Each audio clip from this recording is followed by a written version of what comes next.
आज 15 नवंबर है और हम लोग क्लास 10th हिस्ट्री का सेकंड पार्ट पढ़ रहे थे। आज हमें लगता है 1.3 से पढ़ना था, कन्क्वेस्ट, डिजीज एंड ट्रेड। अच्छा, 2-3 चीज पहले मुझे बताना था, वो बता देता हूँ। एक आप ना कभी टर्म देखोगे isthmus,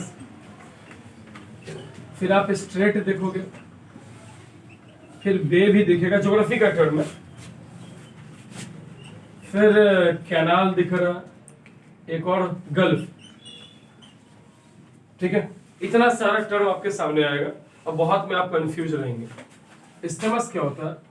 narrow piece of land that separates two sea, दो समुद्र को अलग करने वाला पतला सा जो जमीन का ये सरफेस है, इसको हम क्या बोलते हैं? जैसे एग्जांपल के तौर पे अगर आप ग्लोब में इस पे देखोगे, मैप पे आके, तो यहाँ पे अटलांटिक ओशन जो एस शेप का ओशन है, दुनिया का सेकंड लार्जेस्ट ओशन है, और पैसिफिक ओशन को अलग कर रहा है पतला सा जमीन का टुकड़ा, पनामा इस्थमस। कौन सा इस्थमस? तो इसे हमने बोला इस्थमस। इस्थमस क्या होता है? वैसा जमीन का टुकड़ा जो दो समुद्री एरिया को या दो वाटर बॉडी को अलग करता है, सेपरेट करता है, उसे हम क्या बोल देंगे? इस्थमस। पनामा इस्थमस नेम था, बाद में पहले बोले, बाद में पनामा कैनाल बना दिया गया, पहले वो अलग करता था। तो इस्थमस पतला जमीन का टुकड़ा जो दो किसको अलग करेगा? सी को अलग करेगा। नेक्स्ट है स्ट्रेट। स्ट्रेट क्या होता है? एक ऐसा नैरो वाटर बॉडी जो दो लैंडमास को अलग करे। एक ऐसा ये वाटर बॉडी जो दो किसको अलग करे? लैंडमास को अलग करे, इसे हम बोलते हैं स्ट्रेट। जैसे इंडिया और श्रीलंका के बीच में यहाँ पाक स्ट्रेट। पाक स्ट्रेट, ये भी जमीन दोनों को बहुत पतला सा एरिया, लगभग 100-125 किलोमीटर के आसपास का समुद्र का एरिया है, जो दोनों को सेपरेट कर रहा है, तो उसे हम क्या बोल देंगे? स्ट्रेट। जमीन सेपरेट करे दो सागर को तो इस्थमस, पानी सेपरेट करे तो दो जमीन को तो क्या बोल देंगे? स्ट्रेट। अच्छा, अब आगे बे। बे मीन्स होता है खाड़ी, जहां नदी अपना पानी गिराती है, किसमें? समुद्र में, उसको हम क्या बोल देते हैं? बे। बे छोटा होता है, बे छोटा होता है, कम बहाव होता है, इसलिए बे हमने बोला। ठीक है, नहीं बे ही बड़ा होता है, गल्फ छोटा होता है, बे बड़ा। अब जैसे बे ऑफ बंगाल, यहाँ एक नदी नहीं है, गंगा, ब्रह्मपुत्र, गोदावरी, कृष्णा, कावेरी, इधर म्यांमार में इरावदी, बहुत सारी नदी गिरा रही है, बे। नेक्स्ट है गल्फ। गल्फ बोलते हैं जहां एक नदी, एक दो और नदी या छोटा सा एरिया, उसको गल्फ बोलते हैं। Example, gulf of Khambhat, gulf of Kutch, यहाँ पे एक नदी आके गिरा रही है। गल्फ ऑफ खंबत में नर्मदा, तापी, साबरमती, माही, ये 4 नदी, लेकिन उतना पानी का बहाव नहीं है। बे ज्यादा बड़ा होगा और गल्फ क्या होगा? छोटा। लेकिन एक एक्सेप्शन है, यहाँ पे एक है gulf of Mexico. Gulf of ये थोड़ा बड़ा है। यह अमेरिका की और दुनिया की तीसरी सबसे लंबी नदी मिसिसिपी, मिसौरी। अमेरिका में 2 नदी है, एक मिसिसिपी, उसी की सहायक नदी है मिसौरी। ठीक है, ये दोनों आके अपना पानी गिराती है, वहां भी उसे हम गल्फ को बोल रहे हैं। ठीक है अंगद? ओके, नेक्स्ट है कैनाल। कैनाल तो जरूरत के अनुसार बना सकते हैं, नहर बोलते हैं, नहर बोलते हैं सिंपली। अब आजकल नहर तो दो सागर को जोड़ने के लिए हो रहा है, पहले नहर का सिर्फ यूज किया था सिंचाई के पर्पज से। जैसे वर्ल्ड की सबसे बड़ी सिंचाई नहर कुछ दिन पहले तक इंडिया में थी, अब ताजिकिस्तान में बन रहा है, इंदिरा गांधी कैनाल। इंदिरा गांधी कैनाल यहाँ सतलज नदी पे, सतलज और ब्यास जहाँ मिलती है, 20 इंग्लिश में 20 लिखते हैं, हिंदी में ब्यास, जहाँ मिलती है, उस डैम का नाम है हरिक्के बैराज, हरिक्के बांध या हरिक्के बैराज। यहीं से निकाली गई है ये नहर और राजस्थान के पूरे डेजर्ट एरिया से होके गुजरती है, जिसकी वजह से अब राजस्थान में भी आता है बाढ़ और हमारे बिहार में आता है सूखा। अपोजिट हो गया, जस्ट अपोजिट। जो अभी 20 साल पहले होता था, बिहार बाढ़ में लबालब था, अब हमारे यहाँ सूखा हो गया। इस बार भी कहाँ बारिश हुई, कहाँ अच्छे से बारिश हुई, धान का फसल भी गड़बड़ा गया। बारिश नहीं हुई तो कम हो रही है। तो ये सारा एरिया है। अब हिस्ट्री वाले पे चलते हैं। ठीक राजेश? अब नेक्स्ट पे conquest, disease and trade. Conquest क्या हुआ? लड़ाई, युद्ध, डिजीज बीमारी, और ट्रेड व्यापार। The pre-modern world shrank greatly in 16th century after European sailors found a sea route to Asia and also successfully crossed the Western Ocean to America. Pre modern world, आधुनिक के पहले का जो जमाना था ये सिकुड़ गया 16वीं शताब्दी, मतलब 1500 के बाद लगभग सिकुड़ गया, क्योंकि अब यूरोप के सेलर्स का हिंदी मैंने बोला था नाविक, नाव चलाने वाले, उन्होंने एक रास्ता ढूंढ दिया एशिया तक के लिए भी, और एशिया ढूंढने के चक्कर में उन्होंने अमेरिका भी ढूंढ दिया था। कल मैंने आपको बोला था क्रिस्टोफर कोलंबस ढूंढने चला था इंडिया, ढूंढ दिया किसको? America. For centuries before the Indian Ocean had known as a bustling trade with goods, people, knowledge, custom etcetera crisscrossing its water. सबसे पहले पूरे विश्व में यही ओशन फेमस था, इंडियन ओशन। इसी का व्यापार के लिए इंडिया से सऊदी अरब, इंडिया से अफ्रीका, इंडिया से साउथ ईस्ट एशिया मतलब इंडोनेशिया वगैरह बहुत व्यापार होता था। लोग हमेशा जहाज देखा, मतलब नाव वगैरह देखा जा सकता था बार बार हर प्लेस पे। लेकिन अब टाइम दूसरा हो गया। अब ज्यादा दुनिया का अभी सबसे फेमस जो सी रूट है पूरे वर्ल्ड में व्यापार के लिए वो है अटलांटिक ओशन। कौन सा ओशन? Atlantic ocean. ये, और उसमें भी नॉर्थ अटलांटिक ओशन जहाँ यूरोप और अमेरिका का पार्ट पड़ता है। सबसे ज्यादा व्यापार पूरे विश्व में आजकल यहीं पे होता है। ठीक,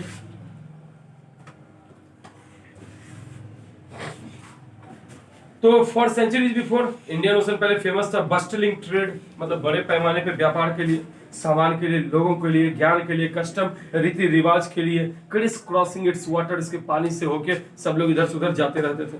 the Indian subcontinent was central to this flows and had a crucial point in their network. और कहीं ना कहीं ये लोग जब भी खाना दाना पानी कुछ चाहिए इसके लिए कहाँ रुकते थे? इंडिया का जो साउदर्न पोर्शन। तो हमारा भारत क्या चीज था? एक तरह से पॉइंट था, मीटिंग पॉइंट था। इंडियन ओशन में जो व्यापार होगा उसके व्यापारी जनरली कहाँ उतरते थे? इंडिया में। और इंडिया खुद भी व्यापार बहुत ज्यादा होता था यहाँ से। The entry of the European helped expand और redirect some of this flows towards Europe.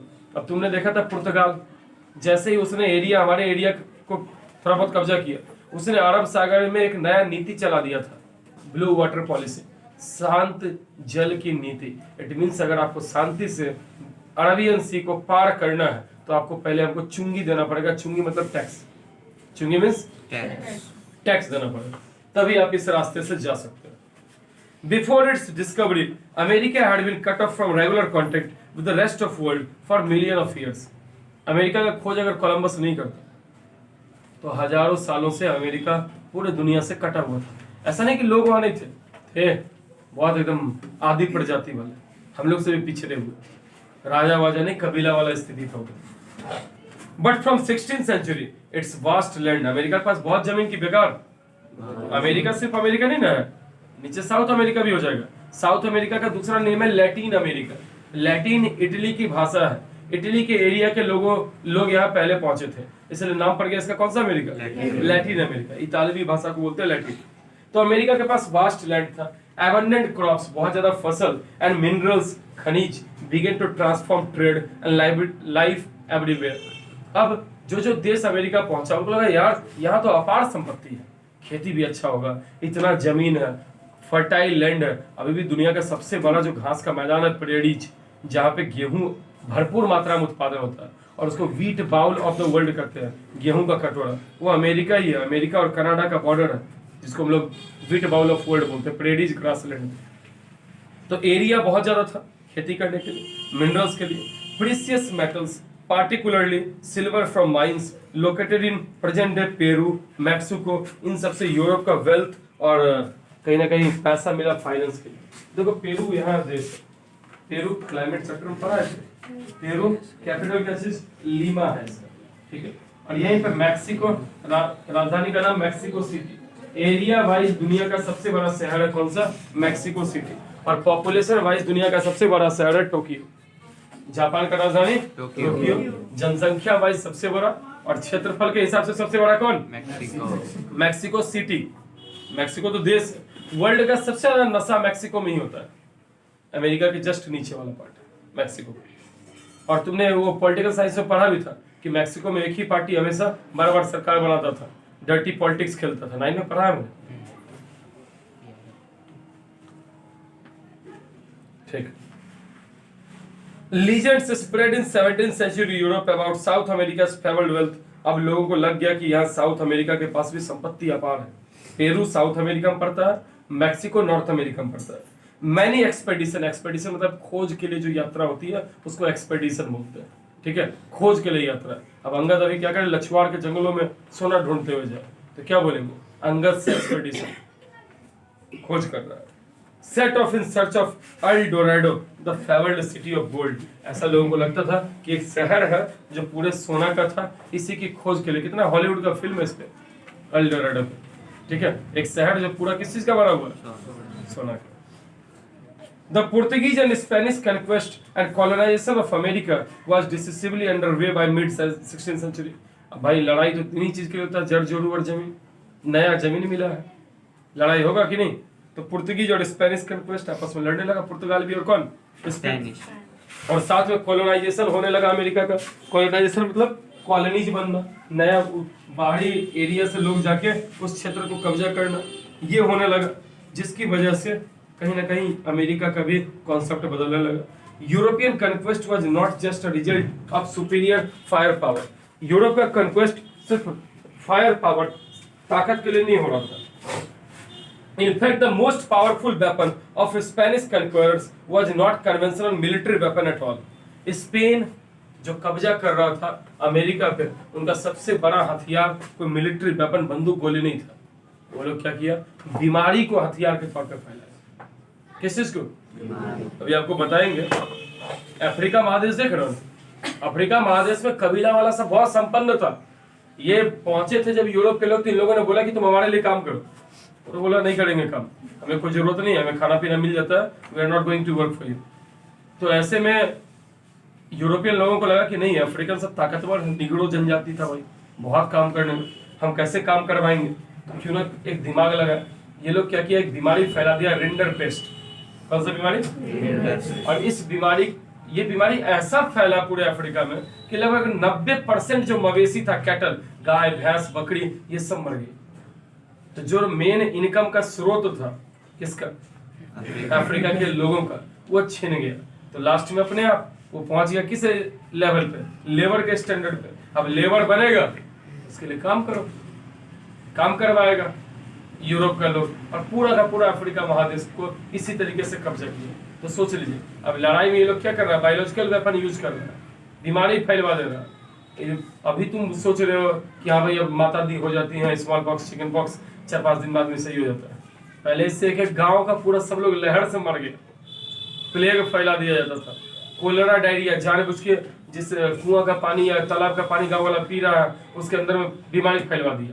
आधा गांव आपस में सब गम में रहेगा, तब उस पर कब्जा कर लिया। समझाएंगे, बहुत पॉलिसी था।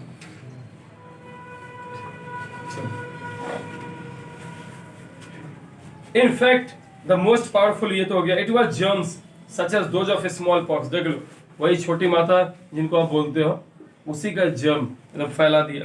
That they carried on their person because of their long isolation. Isolation मतलब अलग थलग रहना। अमेरिका जो original inhabitants had no immunity against the disease that came from Europe. अब शुरू में देखो ना, कोई नया बीमारी फैलता है बहुत लोग को मारता है। तुम तो सिर्फ कोरोना का देखे ना, हम तुमसे पहले हैं, पहले से 12-13 साल 14 साल बड़े होंगे, हमको ध्यान है 2006 में एक बीमारी फैला था, इबोला वायरस।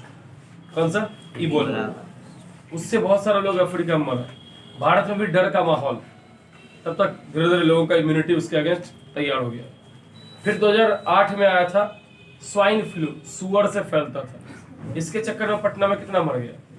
फिर 2009 में आया बर्ड फ्लू, मुर्गा खाने से, इसके चक्कर में लोग, बर्ड फ्लू तो फैलता है, देखते हैं कि मुर्गा वाला बेचना स्टार्ट कर दिया, 100 का 4 लोग मस्त लेता है, उसको गर्म पानी से उबाल के खा लिया। 70 डिग्री सेल्सियस से ऊपर भेजने पे लुईस पैस्चर ने साफ बोला था कि जर्म्स मर जाते हैं या उनके फैलने का माहौल तैयार नहीं होता। और 80 डिग्री सेल्सियस पे चिकन पकता है, तो क्या दिक्कत होगा उसमें, हो गया सारा समाप्त। अब जैसे ही ऐसा मौका मिले क्या करना, दबा के खाना है, ठीक। तो ये पॉलिसी, अब हम 2009 में ये सुने, 12-13 में आए तो डेंगू का कहर था, जैसे अभी इस साल चल रहा है डेंगू, उसमें बहुत लोग मरा था। यहाँ तक कि जो अपने ललन सिंह है, इनको भी डेंगू हो गया था, सांसद महोदय, ठीक है। फिर कोविड सुन ही लिए। तो हर समय के बाद बीमारी आता है, धीरे धीरे लोगों का बॉडी एंटीबॉडी तैयार होता है, भीतर इम्यूनिटी पावर स्ट्रांग होता है, हम लोग उसको झेल जाते हैं। कहाँ बिहार पे खूब असर कर पाए, सबसे पढ़ा लिखा राज्य था केरला, और सबसे ज्यादा असर कम पॉपुलेशन में ज्यादा पड़ा किसको, केरल को, दिल्ली को। जो पढ़ा लिखा लोग था उसी को दिक्कत हुआ, रियलिटी है। हमारे बिहार वाले में कहा हम लोग जबरदस्त, we are having more immunity power. हमारे यहाँ साफ स्टेशन के आगे उधर करता है टॉयलेट, यहाँ लिट्टी देता है, तोड़ देते हैं पकड़ के। एग्जाम्पल है, तुम गलत थोड़ी बोलो, तुम देखो जाके यही लखीसराय स्टेशन।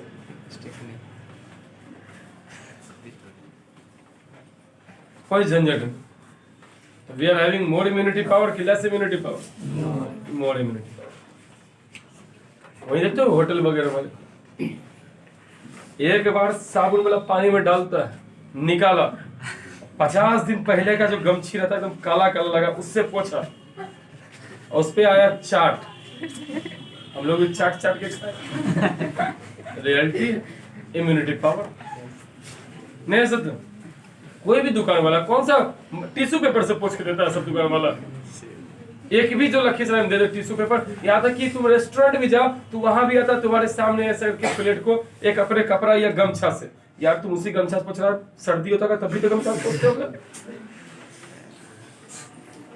चू चू करते हो। लेकिन तुम देखो तो ये चीज कौन कौन रेस्टोरेंट गए और आप नहीं देखे कि गमछा से पोछा, किस चीज से पूछा, पोछते नहीं देखे, तब आप सोच लीजिए क्या हुआ होगा। अंदर से प्लेट लगा था। अगर पोछना चाहिए तो टिश्यू पेपर का होना चाहिए। सैलून का अपना देखो वही यार, छोटा सा तौलिया तो ऐसे रखेगा जैसे हीरा जवाहरात का, और जैसे तुम्हारा अगर सेटिंग वेटिंग दाढ़ी करवाए उसी तौलिया से तुम्हारा मुंह भी पोछा, उसी तौलिया से 1 घंटा पहले कोई लेबर बना गया उसका भी पोछा, उसी से अमिताभ बच्चन आएगा उसका भी पोछना सब।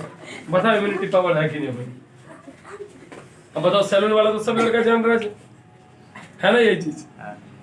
तौलिया एकदम फिक्स है, कितना भी टिश्यू पेपर रहेगा वो बचाएगा, जबकि वही बात पड़ता है। कई बार तो और क्या देखेंगे सैलून वाला को, लिया अब पहले अपने ये हाथ पोछ लेगा तौलिया में, उसका मुंह पोछ रहा, भागा यहाँ से।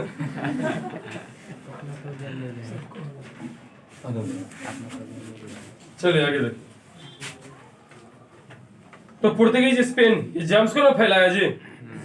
It was the germs those of a smallpox that they carried on their person, अपने लोगों द्वारा ले आया। Because of their long isolation, लंबे समय तक अलग था, इसलिए अमेरिका के लोगों का इम्यूनिटी पावर हाई था कि लो था। Small pox particularly deadly killer था, ये पूरे कॉन्टिनेंट में फैल गया और फिर तबाह कर दिया। छुपा रहना तबाह कर दिया। Once introduced it spread deep into the continent, पूरे महादेश में फैल गया, लोगों को मारते गया, लाखों लोग मरे। स्मॉल पॉक्स रेंडर पेस्ट से तो खैर मवेशी ही साफ कर दिया, इतना दिमाग। फिगर नंबर 4, अच्छा सारा फिगर बच्चा है, सारा ही बताया जाता है। फिगर नंबर 1 ये बताए थे, एक शिप का इमेज है, गोवा के म्यूजियम में रखा हुआ। साउथ में लोग बहुत ज्यादा व्यापार होता था जहाज सबसे, उसके लिए रखा हुआ है। Figure number 2 silk route trade, ये रास्ता दिखा रहा है, देखो ना उस पर घोड़ा गाड़ी बैलगाड़ी सब, ठीक है। 8th सेंचुरी का दिखा रहा है, एक गुफा टाइप है, लोग चलते हुए दिख रहा होगा उसमें, पेंटिंग में गौर करेंगे आप तब।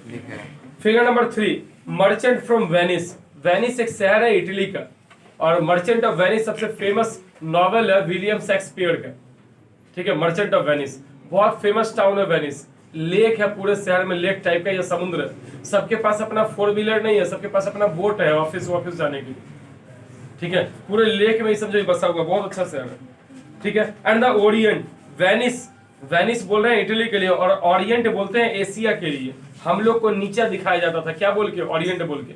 एशिया के लोगों को ओरिएंट बोला जा रहा है कि हम लोग, ओरिएंट मतलब होता है कि तुम अब तक पुराने ख्वाबी पुराम चल रहे हो। एक्सचेंजिंग गुड्स, ये Marco Polo, book of marvels 15th century में दिखाया गया। मार्को पोलो चाइना का ट्रेवल किया था। Figure 4 the Irish potato famine, अकाल पड़ा हुआ है आयरलैंड में, और भूखा बच्चा सब देखो आलू निकाल रहा है, ढूंढ रहा है ताकि कुछ भी मिल जाए खाने को। 1845 से 49 तक 10 लाख लोग मर गए थे भूखमरी के शिकार होके आयरलैंड में। डबल द नंबर इमाइग्रेटेड, काम की तलाश में लोग गए थे, तब नहीं लोग का जनसंख्या नहीं बढ़ा इतना, हर बार कुछ दिन में मरा। एक छोटा सा आइलैंड है, बस आइलैंड, एक आइलैंड नेशन है आयरलैंड, बहुत छोटा वो भी। ये रहा आयरलैंड, बस नहीं, ये ग्रीन वाला वही था जो सबके बीच में फेमस था, सबसे पॉपुलर था, ठीक है, सबसे पॉपुलर यही चीज था। आलू पे ही ये लोग सब टारगेट करता था। सस्ता है, खेत में मिल जाएगा, पका के खा सकते हो, उबाल के, वो सब डाला। और ये आलू भी कहाँ से आया था? अमेरिका से आया था। अमेरिका से आया यूरोप, यूरोप वाला पहुंचा दिया पुर्तगाल वाला कहाँ पे? इंडिया। आज देख लो, अंगद की पहली पसंद है ना। अधिकतर बहुत सारा बच्चा आजकल देखते हैं ग्रीन तो एकदम खाना ही नहीं चाहता। हमको आलू ठीक है पसंद है, लेकिन ग्रीन वाला ज्यादा। बॉक्स 1 में बायोलॉजिकल वॉरफेयर। जॉन विनथॉर्प पहला गवर्नर था मैसाचुसेट्स बे कॉलोनी न्यू इंग्लैंड का। MIT नाम सुना है? MIT कॉलेज, MIT अमेरिका का टॉप 4 में से एक है। ऑक्सफोर्ड, कैम्ब्रिज, MIT ये सब उसी का नाम है, मैसाचुसेट्स। ये एक कॉलोनी है वहां पे। 1634 में 1634 में इसने क्या लिखा? Smallpox signalled God's blessing for the colonist. ये स्मॉल पॉक्स एक बीमारी नहीं है, ये भगवान के द्वारा भेजा गया कॉलोनीज लोगों को, मतलब अमेरिका, इंग्लैंड, इन लोगों के लिए एक वरदान है, जिससे कि वो कब्जा कर सकते हैं नेटिव पीपल पे, स्थानीय लोग पे। और सारा ये जो पॉक्स है उन लोगों को एकदम मृत स्थिति में ला देगा, फिर उनको संभालना बहुत ईजी है। ये लोग अमेरिकन ये सब क्या करता था? बीमारी फैला देता था और फिर बोलता था मेरे लिए काम करोगे या मेरा सारा चीज वर्क कर दोगे या फिर मेरे सपोर्ट पे रहोगे तो तुम्हारे बच्चों को, परिवार को हम बचा देंगे, तुमको हम इलाज कर